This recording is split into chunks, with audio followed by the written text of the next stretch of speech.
कांग्रेस के स्थापना दिवस पर बोले मंत्री भूपेंद्र सिंह। मीडिया के सवालों का दिया जवाब। कांग्रेस लगातार गिर रही है और अब तो उसका झंडा भी गिर रहा है।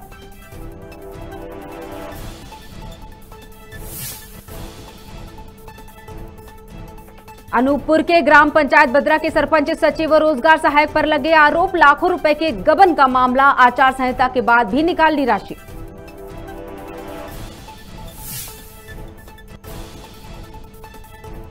मंदसौर के गरोठ में एक आयोजन में चली गोली। गोली चलाने वाला गिरफ्तार। लोगों से मारपीट के बीच चलाई गई थी गोली।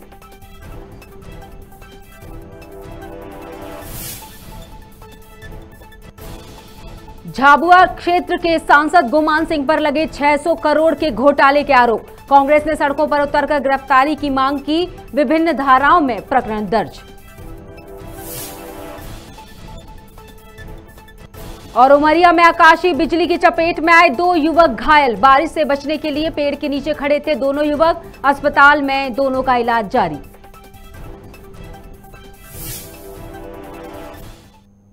नमस्कार, आप देख रहे हैं खबर भारत। मैं हूं आपके साथ क्रांति प्रिया। बढ़ते हैं खबरों की तरफ। कांग्रेस के स्थापना दिवस पर पार्टी का ध्वज गिरने के बाद मीडिया के सवाल का जवाब देते हुए नगरीय विकास एवं आवास मंत्री भूपेंद्र सिंह ने साफ कहा है कि ईश्वर सहित प्रकृति और देश की जनता भी नहीं चाहती कि आपका ध्वज फहराया जाए। कांग्रेस को जनता की इस भावना को भी समझना चाहिए। कांग्रेस लगातार गिर रही है और अब तो उसका झंडा भी गिर रहा है। इससे कांग्रेस को अपने भविष्य के बारे में समझ जाना चाहिए। देखिए, अब ईश्वर भी नहीं चाहता है कि अब ये ध्वज फहराओ आप। अब प्रकृति भी नहीं चाहती है, जनता भी नहीं चाहती है। और आप भावनाओं को समझो जनता की। आप कितने फहराने की कोशिश करो, अब तो कांग्रेस गिर गई। कांग्रेस लगातार गिर रही है और झंडा भी गिर रहा है। तो इससे कांग्रेस को अपना भविष्य के बारे में समझ जाना चाहिए कि अब कांग्रेस को जो गांधी जी का सपना था कि समाप्त करके और अपना काम धंधे करें, जो उनके काम धंधे थे वो करें। अनूपपुर जिले के ग्राम पंचायत बद्रा के सरपंच सचिव और रोजगार सहायक का बड़े पैमाने पर भ्रष्टाचार उजागर हुआ है। ग्राम पंचायत में साफ सफाई, नाली निर्माण से लेकर रोड निर्माण आदि कई काम अधूरे पड़े हैं, लेकिन सरपंच रूपा देवी कोल और सचिव राम खिलावन साहू ने सभी राशि का आहरण कर लिया। वहीं पीएम आवास के लिए प्रति व्यक्ति से 10,000 रुपए लिए जा रहे हैं। हर महीने डीजल के नाम पर नुकसान हो रहा है, जबकि डीजल संबंधी कोई कार्य नहीं हो रहे हैं। इससे नाराज ग्रामीणों ने सामूहिक ग्राम सभा बुलाकर जिम्मेदारों से हिसाब मांगा है। इसका हिसाब देने में वे असमर्थ से नजर आए। यहां तक कि चुनाव आचार संहिता लगने के बाद भी सचिव द्वारा लाखों रुपए निकाल लिए गए। आक्रोशित ग्रामीणों ने ग्राम सभा में प्रस्ताव पास कर कलेक्टर से दोषियों के खिलाफ कड़ी कार्रवाई करने की मांग की है। अति कर दी 12 साल में जितना विकास हुआ है कहीं नहीं हुआ है। कल क्यों, आज क्यों नहीं है? आज इतना आदमी सामने चौक ताला मारो जब यहाँ जेल बाहर कल अति कर दी 12 साल में जितना विकास हुआ है कहीं नहीं हुआ है। मंदसौर जिले के भैंसौदा मंडी में एक आयोजन में गोली चलाने वाले आरोपी को गिरफ्तार कर लिया गया है। समाज जन परिजनों द्वारा सड़क पर मृतक का शव रखकर विरोध किया गया था और आरोपी को पकड़ने की मांग की गई थी। कुछ समय पहले एक आयोजन में कुछ लोगों में मारपीट हुई थी। उन्हीं लोगों में से एक आरोपी शैलेंद्र ओझा द्वारा गोली चला दी गई, जिससे जमुनिया के रहने वाले देवीलाल मीणा की मौत हो गई थी। मामले में मुख्य आरोपी शैलेंद्र ओझा को खिलचीपुरा राजगढ़ से गिरफ्तार कर लिया गया है।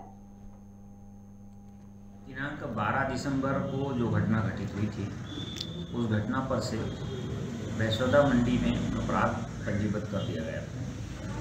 अपराध 147, 148, 149, 307, 302 पंजीबद्ध, जिसमें देवीलाल मीणा जी को गोली लगी थी और जिसके कारण वो एक दिन बाद खत्म हो गए। उक्त घटना पर से पुलिस द्वारा 3 टीमें बनाई गई। एक टीम बनाई थाना प्रभारी के नेतृत्व में, एक गांधी सागर थाना प्रभारी लाखन सिंह राजपूत के नेतृत्व में और एक चौकी प्रभारी रितेश नागर के नेतृत्व में बनाई थी। प्रधानमंत्री नरेंद्र मोदी ने बड़े बड़े शब्दों में कहा था, ना खाऊंगा ना खाने दूंगा। दूरबीन लेकर ढूंढो तो भी नहीं मिलेगा कोई घोटालेबाज।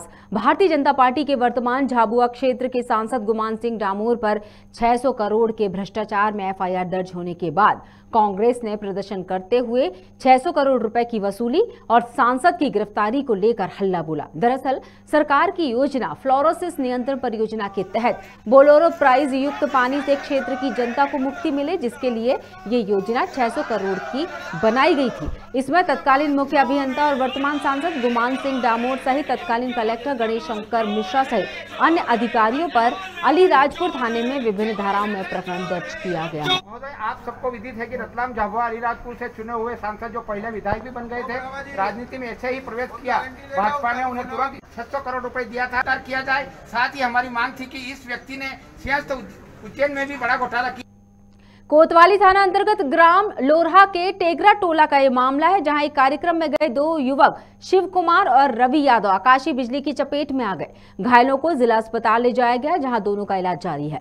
बताया जा रहा है कि दोनों युवक तेज बारिश की वजह से एक पेड़ के नीचे रुक गए थे, तभी बारिश के साथ भारी ओले गिरने लगे और आकाशीय बिजली गिरी, जिसकी चपेट में दोनों आ गए।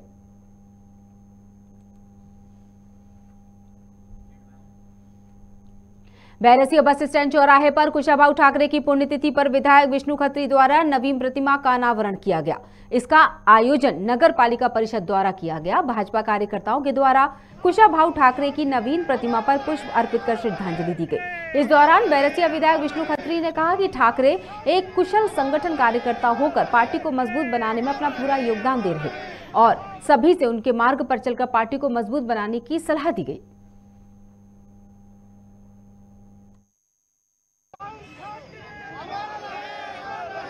आज बैरसिया नगर में बस स्टैंड चौराहे पर श्रद्धेय कुशाभाऊ ठाकरे जी के नवीन प्रतिमा का अनावरण हुआ है।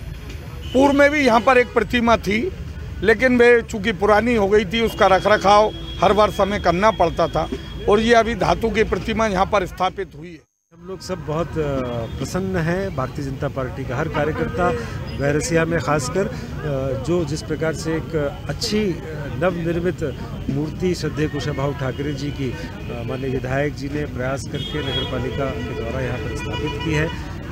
18 वर्ष पूर्व जब मूर्ति की स्थापना हुई थी, नगर पंचायत थी तब बैरसिया, आज बैरसिया नगर पालिका हो गई है, चौराहा भी बड़ा हो गया है, नगर बड़ा हो गया है, तो इस हिसाब से उस प्रतिमा को उसका नवनिर्माण होना बहुत आवश्यक था।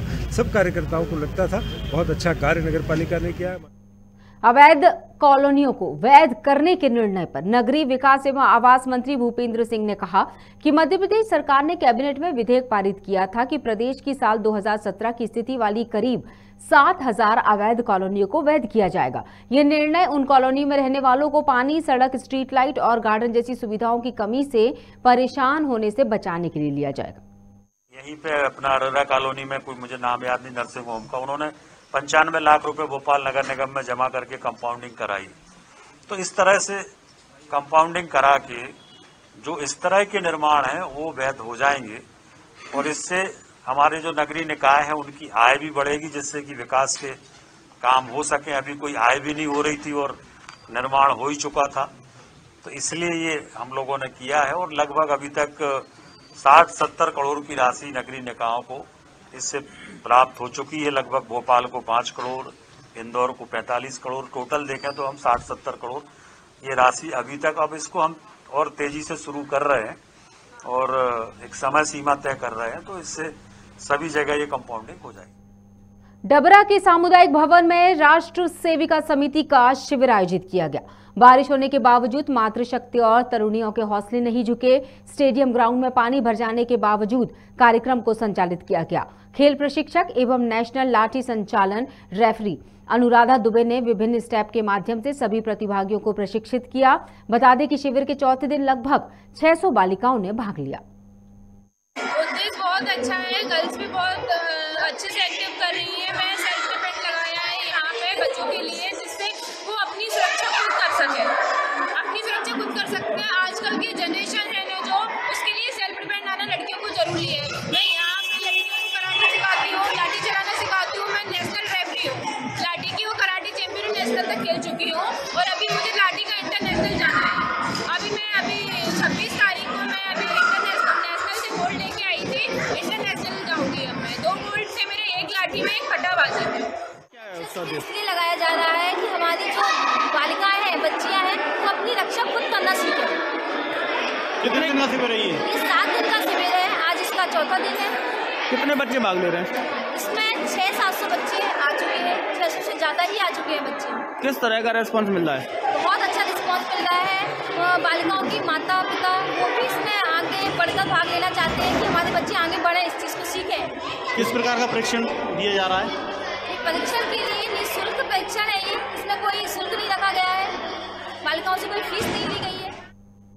मंदसौर पुलिस अधीक्षक सुनील कुमार पांडे के द्वारा जिले में अपराधियों और मादक पदार्थ की तस्करी करने वाले अपराधियों पर कार्रवाई किए जाने संबंधी दिए गए निर्देशों के पालन में पुलिस थाना कोतवाली द्वारा ग्राम डासिया में तस्करों को रंगे हाथों पकड़ा गया। कार्रवाई में 65 किलो अवैध मादक पदार्थ डोडा चूरा को मारुति वैन से बरामद किया गया।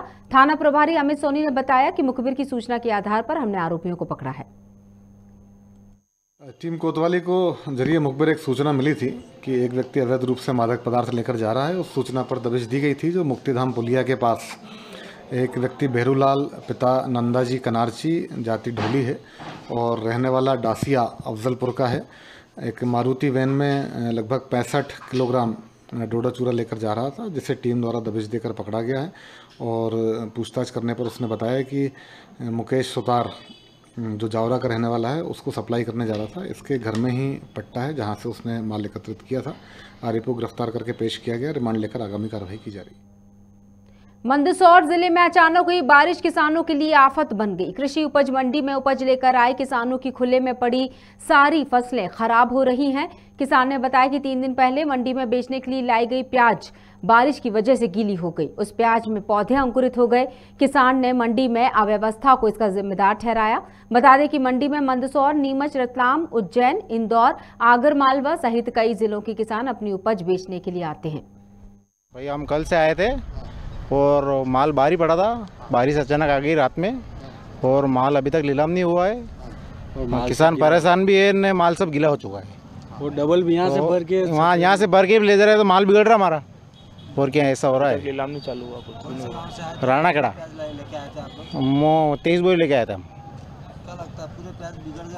बिगड़ गए। यहाँ से मैं भर के ले गए, यहाँ से तो सब वो कार्य बढ़ गए ने। मिट्टी भी साथ में आई वो यहाँ की नीचे की नीचे ही हुआ वो तो। कितना नुकसान हो गया लगभग? नुकसान नहीं हो तो 500-600 बिकेंगे, अब 1200 की जगह आधा भाव बिकेंगे। बारिश होने से प्याज के अंकुरे चल गए, उगने शुरू हो गए। परसों दिन बाहर डाले थे, उनने बोला यहाँ नीलाम नहीं करेंगे। उसके बाद फिर अंदर डाले, 650 रुपये दे करके अंदर डाले। 35 कुंटल प्याज है मेरा, 2 ढेर हैं ये पन्नी वाले। गीला हो गया, बारिश में गीला हो गया, बिगड़ गया है। आसमान पर छाए काले बादलों के कारण तेज सर्द हवाओं ने सुबह से लेकर रात तक लोगों को ठिठुरने पर मजबूर कर दिया। वहीं मौसम विभाग की माने तो ठंड हवाओं का ये सिलसिला फिलहाल जारी रहेगा। मौसम विशेषज्ञ सत्येंद्र धनोतिया ने बताया कि आसमान पर काले बादलों का पहरा हो जाने से मंगलवार को सर्द हवाएं 10.50 किलोमीटर प्रति घंटा की रफ्तार से चलकर लोगों को बेचैन करती रही और न्यूनतम तापमान 15.5 डिग्री रहा। पाकिस्तान की तरफ से चक्रवाती एक सिस्टम बना है जिसके कारण ये डेवलपमेंट्स दिख रहे हैं। इसकी संभावना मैंने 5-7 दिन पहले ही डाल दी थी। ये कल तक और एक्टिव रहेगा। संभावना दोपहर बाद या देर रात को पानी आ सकता है। इस बीच तेज हवाएं भी चलेगी। यदि ज़्यादा तेज चलती हैं तो कहीं भी ओलावृष्टि भी हो सकती है। इसकी संभावना बहुत कम है। रफ्तार हवाओं से क्या है कि फसलें आड़ी हो जाती है। ज़्यादा तेज चली तो फसलों के साथ प्रॉब्लम है और ये जितनी देर बादल रहते हैं तो कीड़े लगने के चांसेस भी फसलों में ज़्यादा रहते हैं। तापमान की बात करें तो कितनी गिरावट इसमें दर्ज की जा सकती है? तापमान, रात का तापमान तो बढ़ेगा, दिन का तापमान कम रहेगा। आज हो सकता है कि आज 20 डिग्री के आसपास ही रहे। शाहजहांपुर के नवीन बस स्टैंड निर्माण के चलते एबी रोड गड्ढा क्षेत्र में रखी गुमटी हटाने की कार्रवाई में नगर पालिका के द्वारा भेदभाव करने के आरोप लगे हैं। करीब 1 घंटे तक गुमटी संचालकों की विभाग के साथ गहमागहमी हुई। गौरतलब है कि शहर के बस स्टैंड को तोड़कर नवीन बस स्टैंड का निर्माण किया जाना है, जिसके चलते बस स्टैंड को गड्ढा क्षेत्र में स्थानांतरित किया गया है। इसे लेकर नगर पालिका के अमले ने गड्ढा क्षेत्र में रखी मैकेनिकों की गुमटी हटाने की कार्रवाई शुरू की, जिस पर गुमटी संचालकों ने आपत्ति जताते हुए हंगामा कर दिया। द्वारा बस स्टैंड तोड़ने का काम किया जा रहा है। ये प्राइवेट बस स्टैंड पर सभी बसों को शिफ्ट किया है। तो आसपास जो गुमटियाँ लगी हुई है उनको हटाने की कार्रवाई की जा रही है और सभी को हम व्यवस्थित स्थान दे रहे हैं। किसी प्रकार की कोई दिक्कत नहीं है और विवाद जैसी कोई स्थिति नहीं है, उनको भी समझाते हैं। सर, जिस प्रकार यहाँ पर बताया जा रहा है कि ये सिर्फ मैकेनिक की गुमटी हटाई जा रही है और बाकी गुमटियाँ रखी हैं। मैकेनिक नगर ऑलरेडी पशु चिकित्सालय के सामने है, सभी वहाँ शिफ्ट हो, यही सबको समझाई दी गई है। पालिका के द्वारा ये जो गुमटियाँ रखी है बस स्टैंड के आसपास, एक क्लब के आगे उन गुमटियों को हटाया जा रहा था। उनकी टीम के द्वारा गुमटी वाले मान नहीं रहे थे। सीएम को फोन लगाया सीएम साहब और सीएम साहब ने कहा कि आप बता दें आया अपना दोस्त पहले से ही यहाँ उपस्थित था। इनको गुमटी वालों को समझाया गया है कि उन्होंने गुमटी हटा दी, उनको कोई दूसरी जगह शिफ्ट कर रहे हैं। और उनका ये कहना है कि सर बाकी भी गुमटियाँ हटवाई जाए, तो उसके लिए भी सीएम साहब को बोला गया है। वो सभी गुमटियाँ हटाने का उन्होंने बोला है, सारी गुमटियाँ हटाई जाएंगी। उज्जैन के दांगी धर्मशाला में विशेष धर्म के लोगों द्वारा धारदार हथियारों से जानलेवा हमला करने का मामला सामने आया है। धर्मशाला में कुछ बच्चे रहकर पढ़ाई करते हैं। 25 दिसंबर की आधी रात करीब 25 से 30 के आसपास के लोगों ने छात्रों पर जानलेवा हमला कर दिया, जिससे वहां रहने वाले छात्रों को गंभीर चोटें आई हैं। बता दें कि घटना धर्मशाला में लगे सीसीटीवी कैमरे में कैद हो गई है।